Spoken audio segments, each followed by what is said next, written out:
biofilm, que es el término genérico que se utiliza.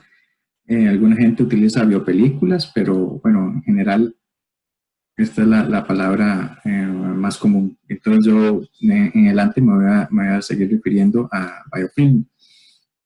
Los biofilm, la definición, esta es una de las definiciones más completas que me encontré, entonces se definen como una comunidad estructurada de células de microorganismos. Entonces aquí es importante hacer la primera pausa, que es normalmente hay una o varias especies, ¿verdad? Y cuando hablamos de varias especies, vamos a hablar de muchísimos, inclusive de filos distintos. Lo otro, la segunda componente es que están embebidas en una matriz de exopolisacáridos, normalmente de producción propia, e inclusive exopolisacáridos, pero en realidad hay cualquier cantidad de cosas, ¿verdad? Inclusive fragmentos de ADN y cosas que se secretan y que ayudan a construir ese muro en el que están embebidos las bacterias.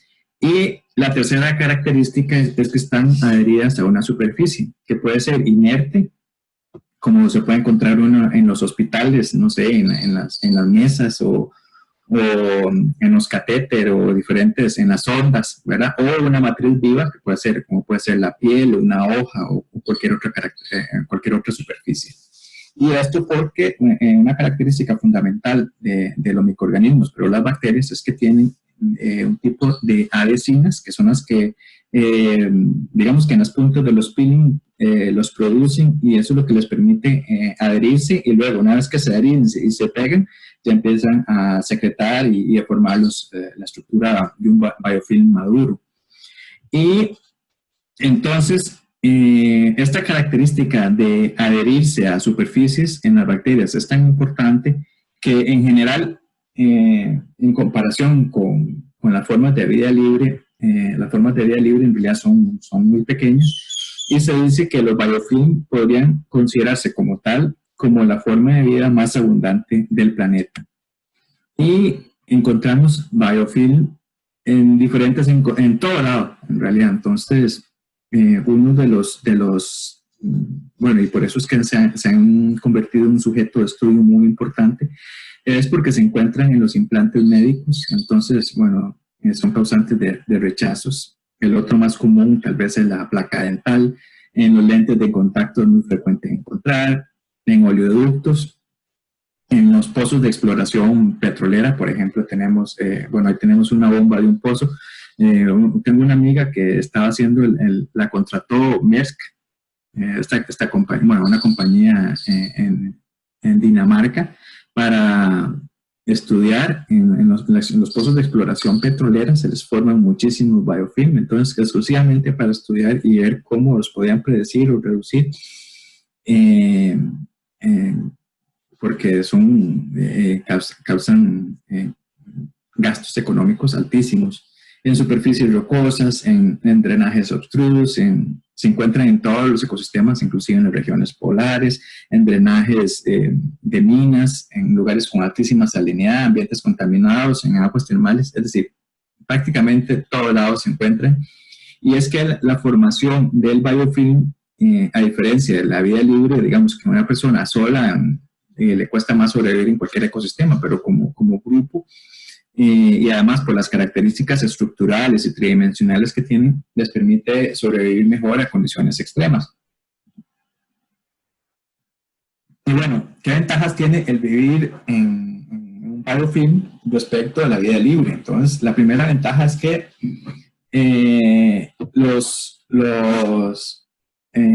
bueno, tienden a utilizar mejor los nutrientes que tienden a concentrarse en las superficies. Normalmente, si uno piensa en un plástico, por ejemplo, contaminante, un bioplástico, normalmente un bioplástico o un microplástico es un agente que atrae moléculas de diferente naturaleza, carbono, nutrientes y otras cosas. Entonces, sobre ya tiene algunos nutrientes, que no es lo mismo la concentración que puede dar un microplástico que los que pueden diluida en una partícula de agua, ¿verdad? Entonces, o el mismo suelo o cualquier otra superficie, las superficies por sí, por su efecto electrostático, pueden tener también mayor concentración de nutrientes, incluidos, por ejemplo, contaminantes u otras cosas. Y entonces sobre esto se pueden crecer, los microorganismos pueden crecer. Lo otro es que la formación del biofilm le da cierta protección contra la depredación. hay protozoarios o inclusive otras bacterias, ¿verdad?, que se comen. Entonces, les permite protegerse inclusive de la entrada de antibióticos. Por eso es que, bueno, por eso es que también, por ejemplo, el sarro de los dientes es dificilísimo de tratar, digamos, con pastitas y con cuanta cosa, digamos, sea estos, esas cosas que se utilizan para enjuagues y estas cosas, en realidad muy poco le hacen a los biofilm. O sea, ya cuando un biofilm se formó, casi que la única forma de quitarlos es con remoción mecánica, ¿verdad? Porque es que son estructuras muy fuertes. Y lo otro es que la formación del biofilm les permite agrupar recursos como enzimas en las diferentes bacterias. Entonces, en la matriz de exopolisacáridos, ellos se pueden secretar, mantener, tener sus actividades. Y entonces, es un uso óptimo para toda la comunidad. ¿Qué desventajas tiene un biofilm? Bueno, estructuralmente es que los residuos pueden acumularse hasta niveles tóxicos. Entonces, bueno, eso es del vivir, digamos, con alta densidad. Tienen que tener un manejo muy adecuado de los residuos y también del acceso al oxígeno, y el acceso al agua puede ser limitado en las diferentes capas. Y ahorita vamos a ver, bueno, más adelante sobre algunas estrategias que tienen los biofilm que son impresionantes para poder lidiar con esto. Algunas curiosidades de las biopelículas o los biofilm. Bueno, aquí voy a hacer una pequeña pausa, y es que si ven en el quiz de esta semana, es un poco filosófico y un poco más que técnico, aunque es técnico, es un poco filosófico y teórico, y que los quería hacer pensar un poco en las comunidades de biofilm como si fueran una ciudad o una sociedad, y que podemos aprenderlos nosotros, los biólogos, o cualquier persona de la naturaleza y basada en estos modelos. Y bueno, ahorita vamos a ir viendo algunos ejemplos porque son interesantísimos. Se dice que como les comenté anteriormente, que los biofilms son la forma de vida más antigua en la Tierra. Entonces, los primeros son los estrematolitos, que se calcula que tienen más o menos 3.8 billones de años, casi que desde el origen de la vida misma. Están compuestos más o menos por un 15% de células y un 85% de la matriz extracelular. Al estar tan juntos, entonces presentan altísimas tasas de intercambio de genes por conjugación. Ya les he comentado anteriormente que, por ejemplo, cuando estudiamos los biofilm que se forman en micoplásticos y vimos las tasas de conjugación de genes, aumentaba hasta 1000 veces la tasa de conjugación de genes de resistencia a antibióticos en comparación con una superficie natural, y además que lo podían pasar a diferentes filos. Hay alguna gente que expone que los biofilm más primitivos podrían haber sido el lugar donde ocurrió la endosimbiosis, que inclusive es un prototipo de multicelularidad.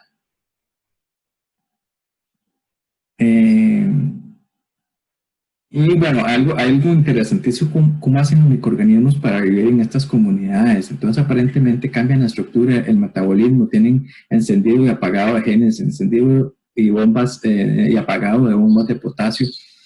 Tienen una sincronización increíble, ¿verdad? Entonces, como vamos a ver, utilizando mecanismos de quorum sensing para poder alternar, para poder acceder a nutrientes, para poder señalizar.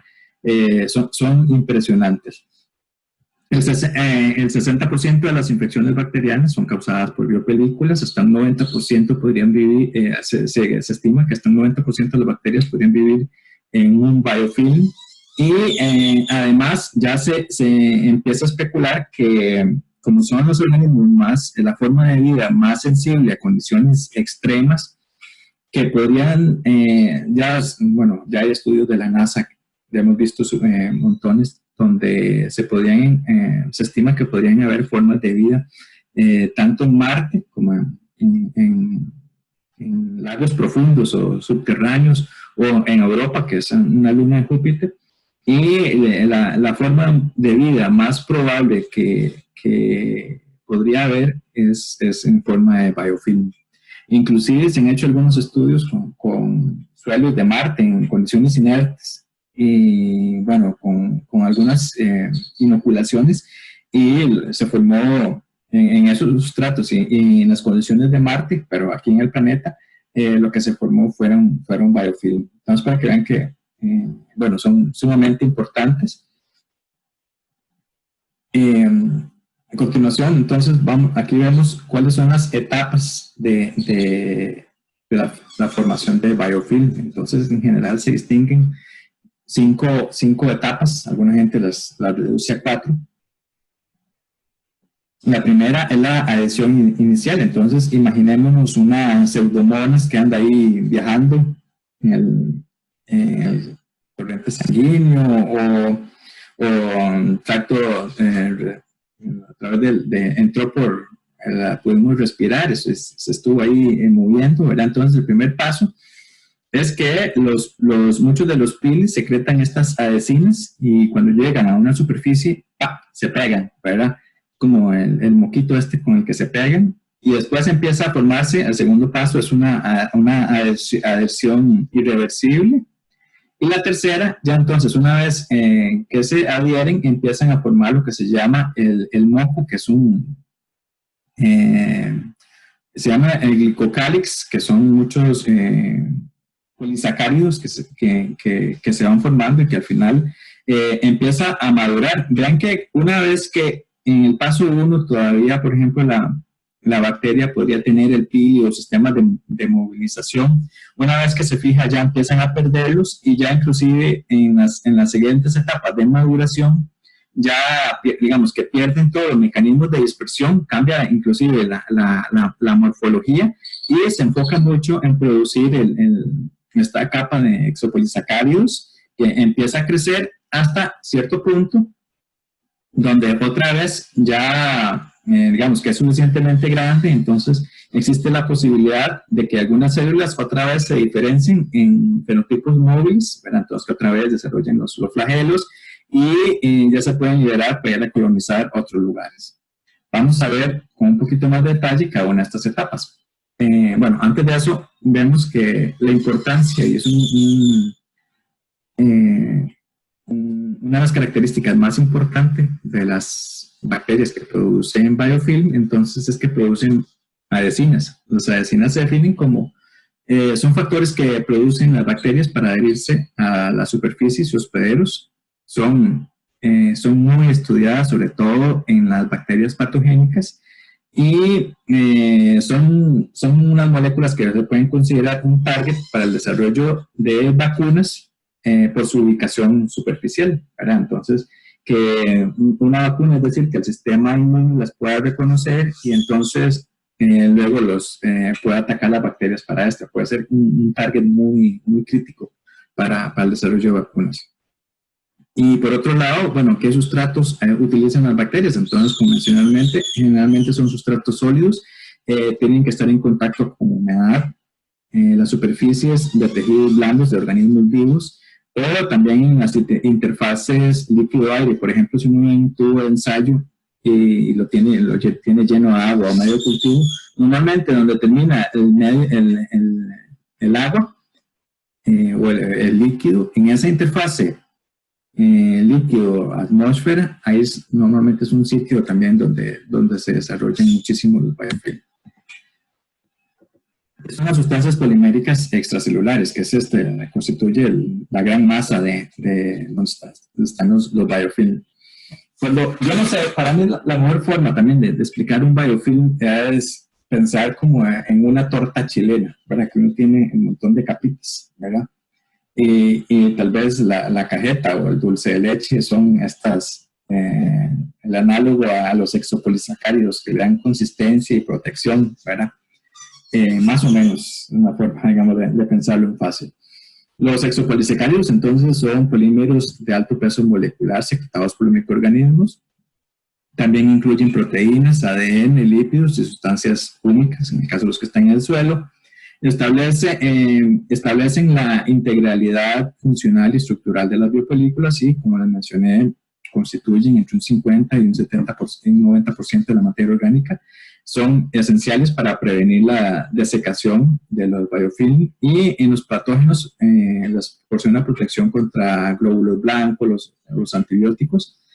En algunos casos pueden causar una respuesta inmune, y en organismos ambientales puede servir como fuente de almacenamiento de carbono. Entonces, bueno, uno ve esto, de verdad es que se ven como si fuera el dulce de leche de una torta chilena, imaginémoslo, de la forma más sencilla.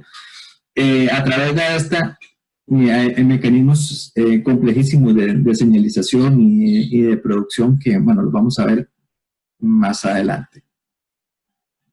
La primera etapa del almacenamiento, entonces las células se acumulan en la superficie, luego reclutan a otras células por medio de señales solubles.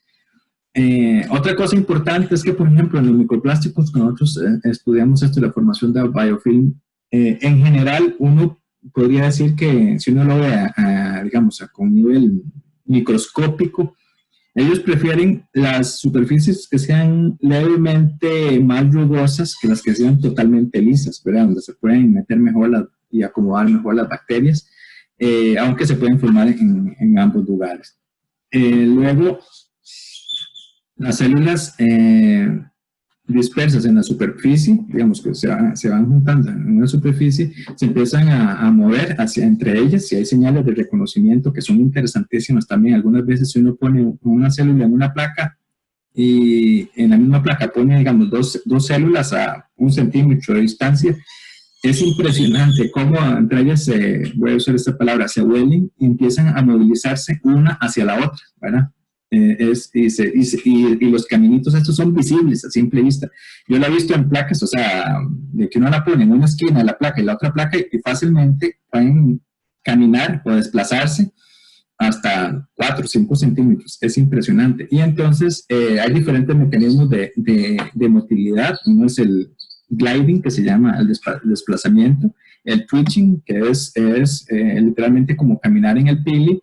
El otro es rolling motility, que es una motilidad rodante a lo largo de la superficie, de la superficie mantenida por el EPS. Entonces, bueno, no sé si estos se van a ver, pero como estamos, bueno, aquí les dejo un par de links de cómo se ven las células moviéndose, pero se pueden ver, ¿verdad? Es una cosa impresionante. La siguiente etapa, entonces, es la maduración. Y entonces, algo importante cuando uno concibe un biofilm es que no lo veamos en 2 dimensiones, sino en tercera dimensión. Entonces, los biofilm tienen un eje de dirección o de crecimiento en el eje Z. Pues si uno lo ve en un plano de 3 dimensiones, tenemos el eje X, tenemos el eje Y, pero también tenemos el eje Z. Este es un paper lindísimo que salió hace poquito, este año, en julio de este año, sobre cómo se construyen los biofilm. Entonces utilizaron diferentes técnicas de microscopía para ver cuál es el movimiento de las células. Entonces ellos lo describen como un movimiento como si fuera una fuente, ¿verdad? Entonces tenemos la célula original y se fue desplazando hacia arriba, hacia arriba, hacia arriba, y exactamente como si fuera una fuente. Bueno, interesantísimo cómo se van moviendo en este comportamiento, ¿verdad? Tenemos 1, 2 y 3, ¿verdad? Entonces un desplazamiento hacia arriba o hacia los extremos. ¿Qué se logra con esto? Que las células que se van, obviamente, se van duplicando, entonces las células más jóvenes van hacia la parte de abajo y las células más viejas hacia arriba, hasta que llega un momento en que las células más viejas ya, que se han reproducido mucho, inclusive ya mueren y pasan a formar parte, digamos, del recubrimiento externo de las células. Y bueno, entonces las células en diferentes partes de la estructura son metabólicamente y fenotípicamente diferentes. Eso es otra cosa importante. La división celular se da en ciertas partes del biofilm, no necesariamente en todas, y que ya al final entonces se puede dar eventos de muerte celular programada. Entonces las células muertas protegen las estructuras subyacentes. y también forman una estructura similar a un tejido con canales líquidos. Entonces, por eso se dice que también los biofilms es una forma precursora, a pesar de ser las células, o sea, normalmente las bacterias son seres unicelulares, la agregación y la estructura en que se forman podrían ser similares a la formación de tejidos. También, como le mencioné, en las etapas ya más maduras de los biofilms, entonces hay una alta tasa de intercambio de información genética por conjugación, y pueden durar, los biofilms pueden durar años, ¿verdad? Entonces, por ejemplo, en pacientes con fibrosis quística, un biofilm puede durar fácilmente entre 25 y 30 años. Y también hay algunos biofilms en rocas o en el subsuelo que pueden tardar miles o millones de años, como los estrematolitos que les comenté anteriormente. Y por último, la última fase de los biofilms es la dispersión. Entonces, en algún momento, ya después de que el biofilm está maduro, entonces se pueden formar diferentes huecos en la parte externa del biofilm, y entonces, al tener mayor exposición con el medio, con la atmósfera, las células vuelven al fenotipo de crecimiento, ¿verdad? Entonces, normalmente, bueno, que se le conoce por la recuperación de los flagelos, y aparentemente, digamos, a esta exposición con las condiciones más atmosféricas, y se da un cambio fenotípico, y aparentemente las señales que inducen estos procesos son lo que se llaman especies reactivas de oxígeno, y que están involucrados en esta conversión metabólica. Y entonces, a partir de eso, los organismos o las bacterias que están en esta fase, en las capas externas, empiezan a degradar la matriz extracelular del biofilm utilizando una enzima que se llama dispersina B. Si ahora pensando otra vez en negocio, ¿verdad? Esta dispersina B sería un buen target para poder utilizarla, recuperarla y formularla en algún producto. Por ejemplo, no sé, se me ocurre ahora que uno la pudiera poner en un chicle, ¿verdad? Y que entonces un chicle con dispersina B, habría que ver si tiene algunos otros efectos colaterales, pero que entonces ayudara a degradar los biofilms que están en el sarro de los dientes. Se me ocurre, ¿verdad? Pero bueno, pueden haber muchísimas otras aplicaciones a la dispersina B. Y las células, luego entonces, una vez que se rompe la matriz de exopolisacáridos externa, entonces las células se liberan y empiezan a colonizar nuevos ambientes. Algo interesantísimo es cómo se vive dentro del biofilm, ¿verdad? Entonces, obviamente, las bacterias viven, como decir, en una ciudad empaquetadas, protegidas, pero entonces son condiciones muy distintas a vivir en vida libre. Y para esto, entonces, las bacterias han desarrollado diferentes mecanismos de comunicación, y al final, todo mecanismo de comunicación es química, ¿verdad? Entonces, uno de los principales que se ha caracterizado en bacterias se llama la percepción del quórum o quórum sensing, y que es que cada bacteria produce ciertas moléculas y también tiene receptores para esas mismas moléculas, pero esos receptores son dependientes de la densidad. Entonces, por ejemplo, cuando un receptor, no sé, una bacteria una bacteria patógena va a atacar un ser humano, veámoslo en términos de densidad o cantidad o tamaño o volumen, y una bacteria, aunque secrete un compuesto que sea patogénico, no le hace ni cosquillas al humano, ¿verdad? Pero si la bacteria más bien se empieza a secretar acumular, hasta que tenga una densidad óptima adecuada, y ahí sí puede secretar cantidades del compuesto en una densidad y una concentración que sea lo suficientemente alta como para producir el ataque, ¿verdad? Y producir efectos fenotípicos o la patogenicidad o la toxina que se está produciendo. Y entonces, antes de llegar a esa etapa, entonces las bacterias como que tienen esta percepción del quórum, ¿verdad?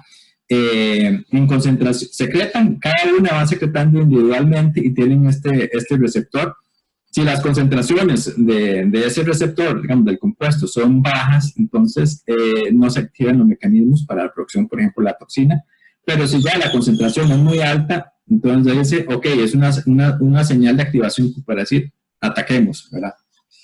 Hasta el momento se han estudiado principalmente moléculas, lo que se llaman homoserín lactones, son la más caracterizada, pero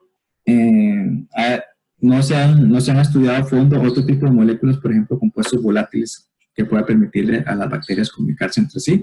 También existen mensajeros secundarios, ¿verdad? Que a veces el calcio es uno de los que puede funcionar, o el CEAM, ¿verdad?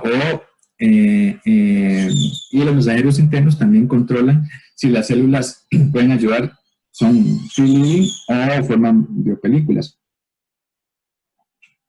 Otra forma en cómo se comunican las bacterias, y que es interesantísima, es una señalización eléctrica, entonces célula a célula, y esto se da con canales de potasio que ingresan o secretan potasio, y entonces eso hace que haya diferentes cambios en los potenciales de membrana, y con esto pueden encender o apagar ciertos procesos metabólicos para que digamos, por ejemplo, para obtener nutrientes o para agua o para secretar otros compuestos. Bueno, entonces, para explicar un poquito mejor qué es el quorum sensing, entonces es un mecanismo de regulación de la expresión genética en respuesta a la densidad de población. Entonces, por ejemplo, en esta figura, normalmente una bacterias normalmente se secretan y se establecen y están tranquilas, no producen ningún factor patogénico. Luego empiezan a crecer un poquito más, entonces ya aquí por eso cambia a amarillo la señal del semáforo, ¿verdad? Porque ya se van acumulando, se van, si fuéramos humanos, se van carboneando, ¿verdad?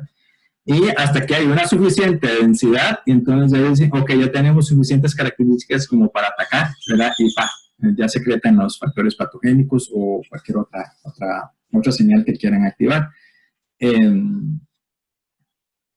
Entonces, el quorum sensing es el responsable de que el conjunto de células se desarrolle comportamientos sociales coordinados.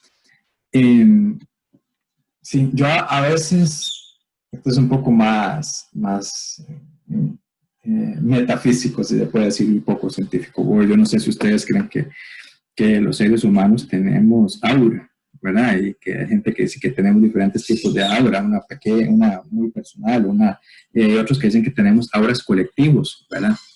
Y entonces, como a veces, yo no sé, a mí siempre me ha llamado la atención cómo, digamos, en un concierto, está el cantante ahí, no sé, en un concierto de rock, está el cantante, y que todo el público se convierte, como decir, un biofilm, ¿verdad? Un solo, entonces más dice algo, todo muy inyectado, ¿verdad? Y es un tipo de percepción, de pertenencia a algo más grande, y conectados por un no sé qué, ¿verdad? Una energía, no sé si en este momento estaremos secretando hormonas o quién sabe qué cosa, ¿verdad? Así a veces me imagino yo el pertenecer a un biofilm, ¿verdad? Y hay como una coordinación ahí que está. Yo no sé si ustedes lo han vivido en carne propia, ¿verdad? Pero me parece que es una casa interesantísima. Y bueno, como les comenté, cuando la densidad es baja, entonces la concentración de estas extracelulares, de estas señales también es baja, entonces no se detecta.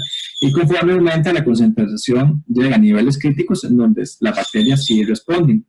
Este tipo de señales de quorum sensing, entonces son importantísimos para la simbiosis, para la virulencia, para la competencia, la conjugación, la producción de antibióticos, toxinas, la motilidad, la esporulación, etc.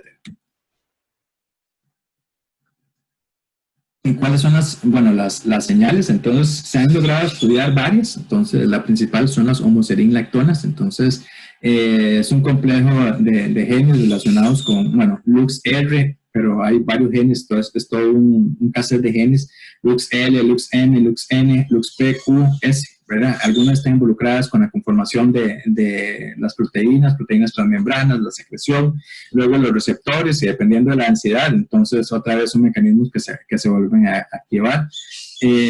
También se han detectado otras bueno, que las bacterias, por ejemplo, las gram positivas se utilizan comúnmente algunos péptidos y otras que utilizan otro tipo de moléculas que se llaman autoinductores y bueno, que también que son los genes AGR, A, B, D y bueno, otro conjunto de un caso de genes que tienen un mecanismo similar. Vean, este paper es hermosísimo. Y entonces en este fue bueno, un paper de hace unos añitos, pero lograron estimar cómo la comunicación eléctrica entre las diferentes capas de los biofilm. Entonces, ¿cómo? Otra vez pensemos en la estructura de la torta chilena, ¿verdad? Y entonces, ¿cómo hacen para que los nutrientes puedan llegar de un lado a otro, ¿verdad? O cómo pueden simplemente señalizar o agua o sí, cualquier otra sustancia. Y entonces, aparentemente, las células tienen una comunicación eléctrica por canales iónicos, entonces que emiten señales eléctricas y permiten un comportamiento sincronizado y básicamente como sincronizado en forma de oscilaciones. Entonces, vean que, por ejemplo, esto mide la activación o apagado de bombas iónicas. Entonces, en un biofilm, la imagen C, la que estoy aquí marcando, vean cómo el extremo, por ejemplo, está oscuro y el centro está iluminado. Entonces hay una oscilación. A la hora 3, más bien es opuesto. Ahí se activa el extremo del biofilm y el centro se apaga un poco. A la hora 6, al revés. Entonces, otra vez, el extremo se apaga y el centro se activa. A la hora 7 lo mismo y así sucesivamente. Y entonces, si uno ve el extremo del biofilm, también si lo ve en horas, en esta que estoy señalando, en el D, entonces el borde a la hora 0, digamos, está apagado, a la hora 1 se enciende, a la hora 2 se apaga, a la hora 4 se enciende, a la hora 4, entonces esto permite que las bacterias se puedan nutrir, ¿verdad? Entonces, utilizando oscilaciones. Esta otra figura, aquí a la derecha, entonces en la A, y vemos cómo se puede, ya se ha descubierto, bueno, son canales de iónico, pero son básicamente canales de potasio. Entonces, esto se hace liberando potasio extracelular. Entonces, aquí desarrollaron un marcaje específico para el potasio, verán cómo entra y sale. Entonces, en la figura B, vemos cómo a las diferentes horas se concentra dentro de la célula y la parte de afuera no tiene, y después a la hora 9 ya la densidad baja, a la hora 10 otra vez aumenta, y entonces cómo se ve dentro de la célula el potasio que entra y sale, ¿verdad? Entonces ese potasio que entra y sale a través de las membranas y que se ve aquí con los colores, estos verdecitos de enciende y apaga, esos son los que crean las oscilaciones y bueno, aquí se modeló en la C, por ejemplo, todas las oscilaciones de las membranas y la entrada y salida de potasio, ¿verdad? Y cómo esas oscilaciones hacen que pueda haber transportes, además de ser señalizaciones bioquímicas, pueda haber entrada y salida de otros nutrientes a las células. Este otro paper también es lindísimo porque no solamente esto pasa a nivel de una célula o de un biofilm individual, sino entre biofilm. Entonces, en este otro artículo, lo que descubrieron fue que los biofilm, inclusive distantes, sincronizan su dinámica de crecimiento. Entonces, esto es en la B, aquí vemos cómo hicieron unas microfluidics, unas capsulitas de microfluidica, entonces donde pusieron el biofilm 1 a un lado, el biofilm 2 al otro lado, y luego utilizando una técnica parecida para teñir las membranas. Entonces, bueno, el principio de cómo funciona es que en condiciones de estrés y crecimiento, las bacterias pueden secretar las moléculas para sincronizarse, perdón, los biofilms, o sea, las comunidades tal cuales, pueden secretar moléculas para comunicarse entre ellas y sincronizar el crecimiento.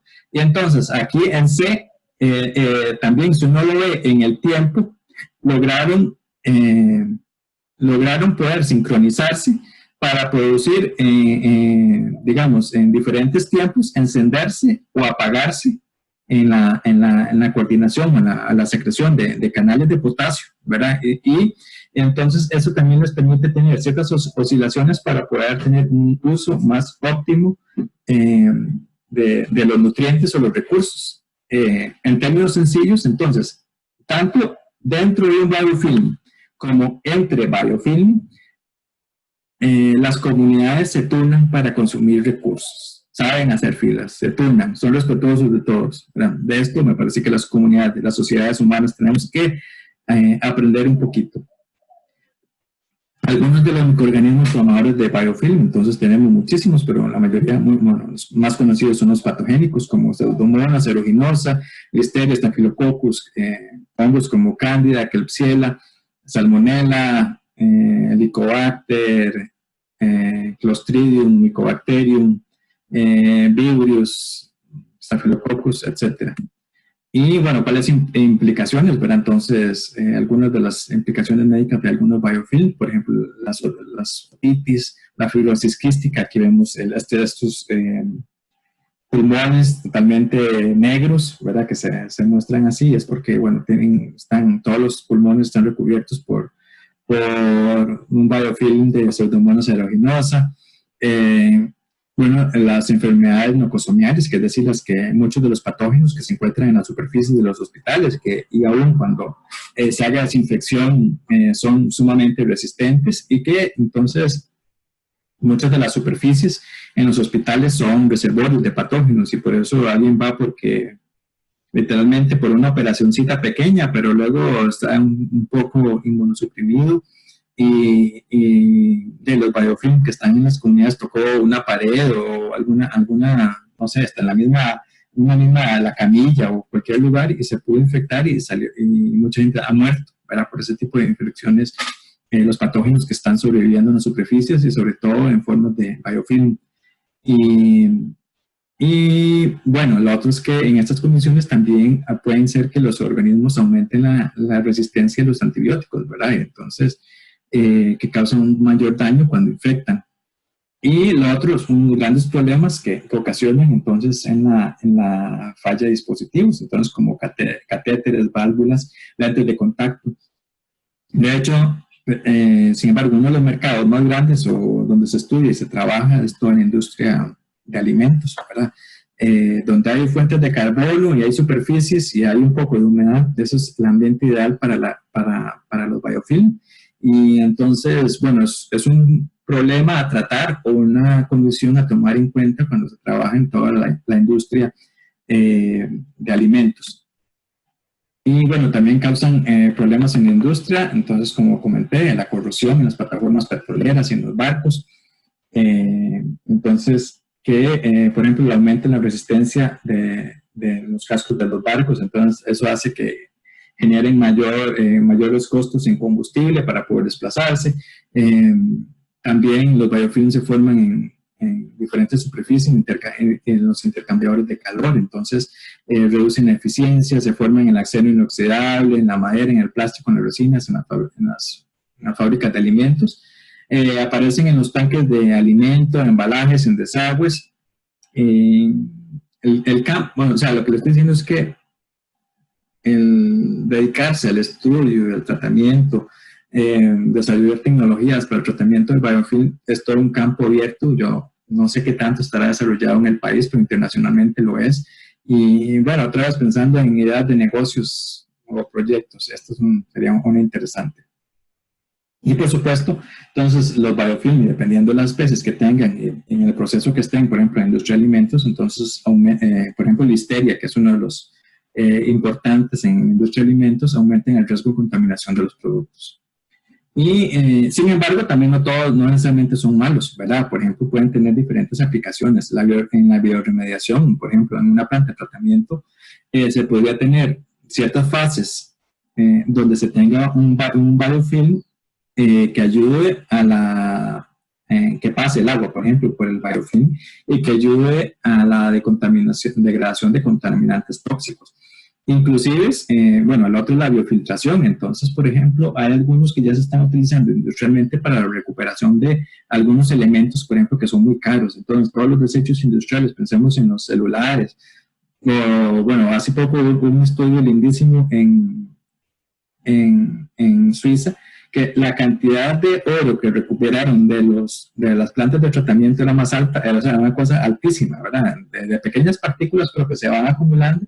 Y en muchos casos, la biofiltración, utilizando biofilm en diferentes procesos, digamos, donde va pasando las aguas, puede ser muy útil, ¿verdad?, para la recuperación de ciertos compuestos que son de difícil tratamiento, que son muy caros y que se desechan. Los biofilm también pueden utilizarse como barreras biológicas para la protección de ciertos objetos, utilizando el glicocálix, ¿verdad?, que es esta matriz de isopolisacáridos que es muy resistente, o como bioreactores. Es decir, si ustedes quieren producir, no sé, estos compuestos aromáticos o metabolitos, una forma de producción no solamente es un bioreactor líquido, sino también puede ser sobre alguna superficie, donde se le permite a las bacterias, o se induce que formen biopelículas y que sean útiles para la formación de